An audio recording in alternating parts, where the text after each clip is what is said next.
What is up, players? It's Warboss Tay up in this mug. Some of you might have heard that when I had to leave my home to go to the in-laws for a couple of weeks, I was without any of my hobby stuff. I was feeling the need to hobby. And so I went to my local game store and I found this. It really goes with the Indomitus box set. You got your Space Marines, Ultramarines, particular, and your Necrons here. These are all the paints you could use, as well as a starter brush, a pair of clippers, a mold line scraper, and we're gonna break it down. So I purchased this in American for $45, and not sure what the price breakdown is where you live. Would this be worth it for you? What is your budget like?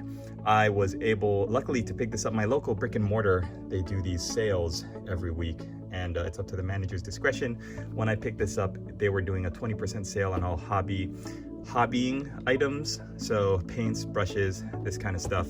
And other weeks they'll do 20% sales on model kits, and it just depends. And this day I was thinking, you know, I could really go for some of these new paints, and while I'm here, I didn't bring any of my hobby stuff, so I could really use some clippers, a brush, and yeah, some of these paints. So is it worth it? Let's take a look at the paints you get. Let's take a look at the quality of them, and we're gonna break it down.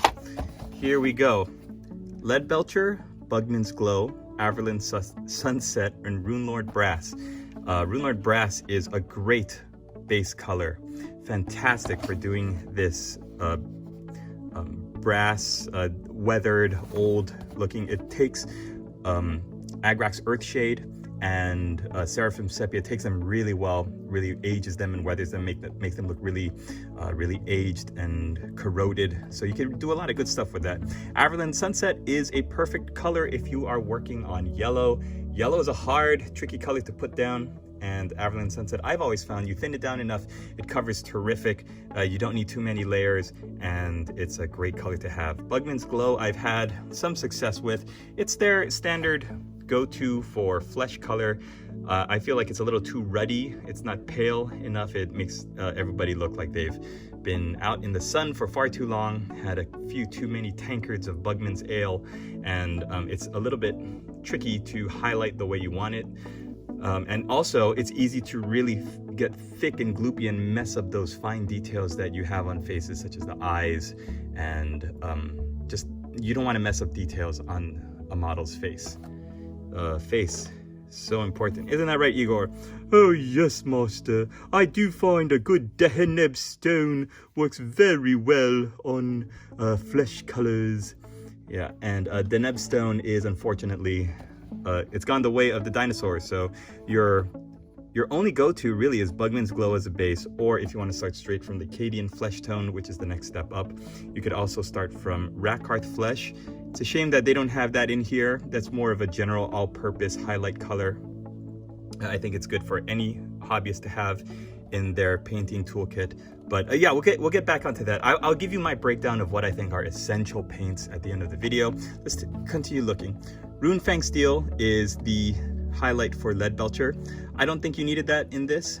Abaddon Black, perfect. Macragge Blue, yeah, you gotta paint those Space Marines. Astro Granite, I think it's interesting that they have a technical paint in here for slapping onto the base. I would much prefer that you use something like a terrain, what's the word I'm looking for? Texture paint, that's the word I'm looking for. Texture paint, made specifically for that, and you can get a huge tub for a lot cheaper than just this little pot of what I consider to be just something you would put over your base already. Like, I wouldn't make a base just with Astro Granite. What else we got? Tesseract Glow. It's a great technical paint. I've actually found a couple of uses for this. If you've seen my YouTube short video, I've used it to put as a glaze or as a top coat over green lenses. It works great to give it a yellowish tinge, and also gives it a little bit of a glossy candy coating. So let's see if I've got any around here. You can do some really cool looking effects there if you lay it over some like Caliban green, and then maybe Moot green or Warpstone Glow to give it some streaks. You can get a good candy coating. Then you've got Corax White, which I have not found much success with as a white paint. You've got Mephiston Red, which is perfect, great red color. Agrax Earthshade. If you have to have Agrax Earthshade or Known Oil as your shade paints, I find Agrax Earthshade is a little bit more utilitarian. You can use it for mostly anything. Known Oil is going to really darken down a lot of your colors, so it's a little bit harder to bring back up. But you know, different shades for different folks, I guess. Some people like Known Oil more than Agrax Earthshade. I think it's a great shade for like all purposes. And finally, Retributor Armor for the gold. This is by far, hands down, best gold paint to use as a base. I would actually use Liberator Gold over this for a bright, shiny, burnished gold. But yeah, let's talk about the different kinds of paints, what they look like. I've already cracked open this Abaddon Black and spilled it all over myself, so it looks terribly messy. But we'll take a look at a brand new pot to see what it looks like. Oh, here's this Astro Granite. Yeah, let's take a look at that later. Here we go, Averland Sunset. Let's crack this bad boy open. You can see, like all Games Workshop Citadel pots, it's got those plastic little teeth there that keep it sealed. Once you crack that, whoo, game over. It's anybody's ball game.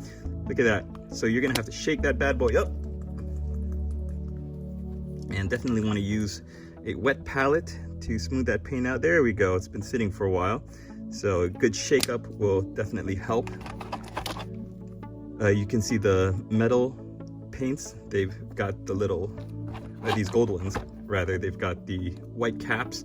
It's good to differentiate it. Like when you're looking at all of your paints in a row, you want to say, where's my gold and brass colors? They've got these white caps. Don't know why. They're the same, basically the same little plastic teeth keeping them shut.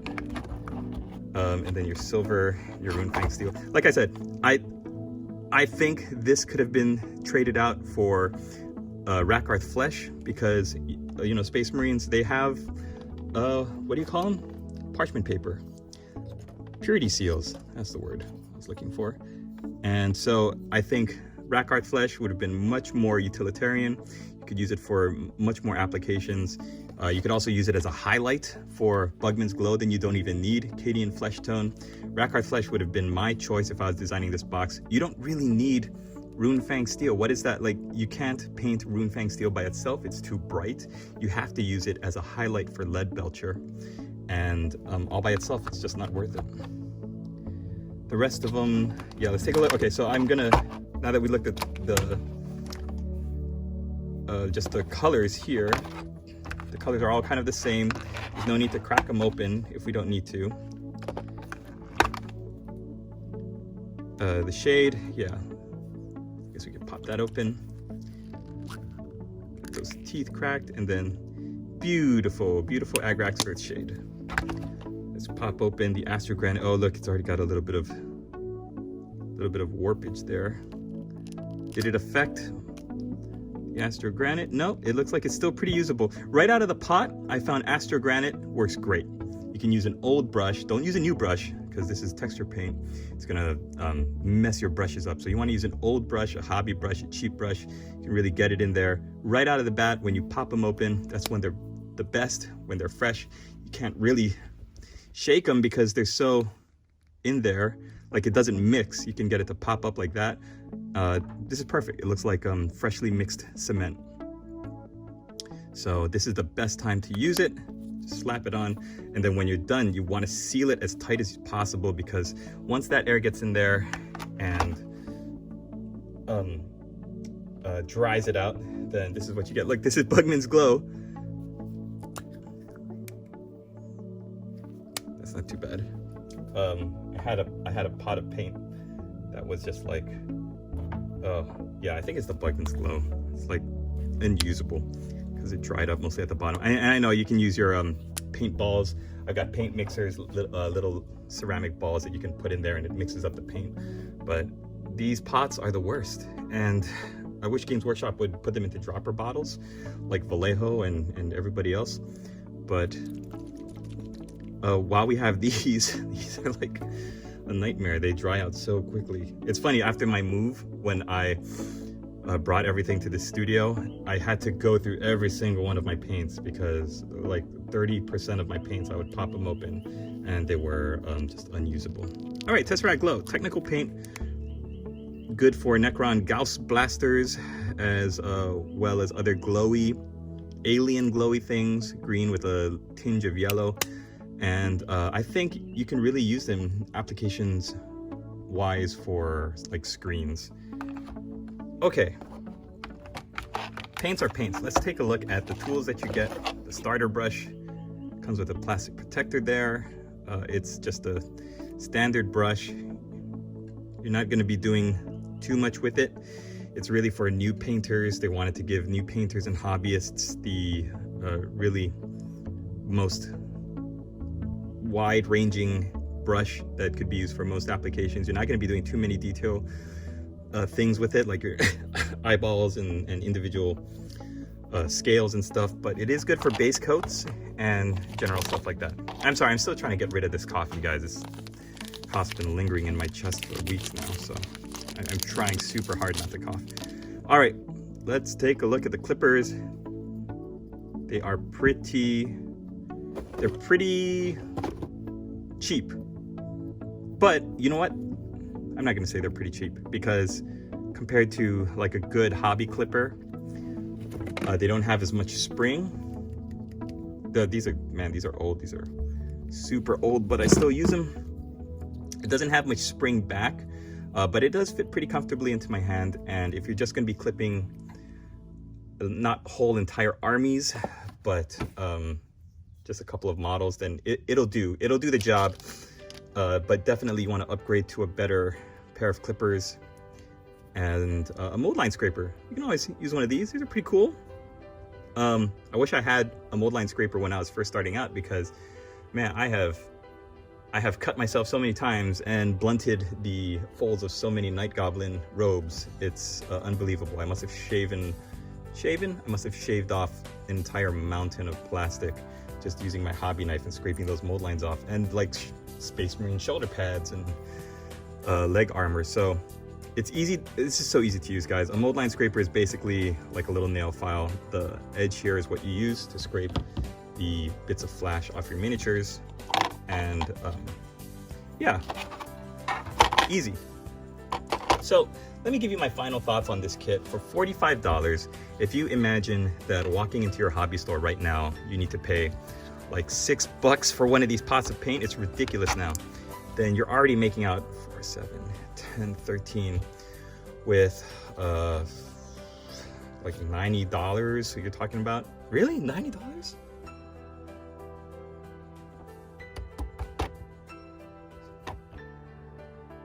No, okay, well, my math not so good right now.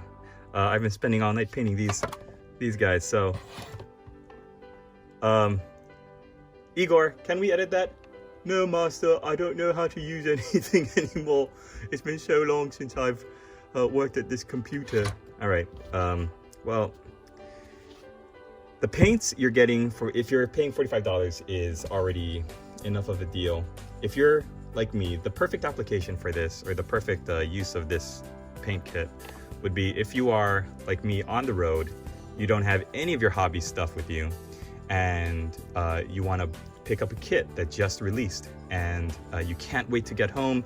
You want to just go into your hobby store, get this, get a bottle of plastic glue, and that's all you need. Assemble your models on the road, take them home. It's not a problem. If you're already looking at, if you've already got a a substantial hobby setup at home, and you're not going anywhere, you're not traveling, then do you really need this? For $45, you're getting an extra brush. The mold line scraper, I think, is okay, but you could just use the back of your hobby knife. An extra pair of clippers. Are your clippers getting old? Do you need a second pair of clippers, or a third? A lot of these are really, do you need it? For $45, if you have all of this stuff, if you're not really in need of the paints, then I would say maybe you can wait on it. But these paints are super valuable for any paint hobbyist, any painter. Everybody needs a silver base coat. Everybody could use a black, and skin tone, red, white. A lot of these are really good, and Agrax is a good wash. So if you look at that, are you in need of 6, 12, 18, 24, 30? I don't even think you need the yellow. So you're looking at the golds, 36 Retributor. Then you're looking at $36 worth of paint that I think are really valuable. And the rest is, you know, do you really need Macragge blue? Do you really need Rune Fang steel to highlight up your silver? Do you really need a yellow or a Tesseract glow? All of these are super good if you've just gotten the Indominus set, and for everybody else, it's as you need it. I think it's an okay bundle. The best value for this is if you're getting somebody into the hobby and they have no idea what they're doing. They just got the Indominus or the Recruit, or, you know, one of the smaller beginner sets. So they've got Space Marines and they've got Necrons that need painting, and you want to introduce them to the joy of painting. But looking at the, you know, if you go into a hobby store, you see all those paints, you see all of the supplies and all of the tools. Your friends have no idea what to get, then yeah, this is great. 45 bucks to give somebody everything they need except the plastic glue, which you don't really need because with the beginner kit, I think they're all snap fit anyway, right? I would get plastic glue anyway, just give them the experience of gluing their fingers together. Ah, what a way to bond with someone. So now I glued my fingers together. This is everything they need to start them on this steep, slippery slope of miniatures from which we all have yet to dig ourselves. All right, guys, thanks for watching this video. Hope you enjoyed it. Head over to the Discord if you're not already there. And don't forget to hit that subscribe button, hit the thumbs up, leave me a comment before you go. And thanks for watching. See you in the next video. Special thanks as always to my patrons, Daniel Sprinkle, Play It Painted, Dicey Guy, and Pix. Thank you so much for supporting the studio. If you'd like to join them, then you could find the link down below in the description. Thanks again for watching. See you in the next video.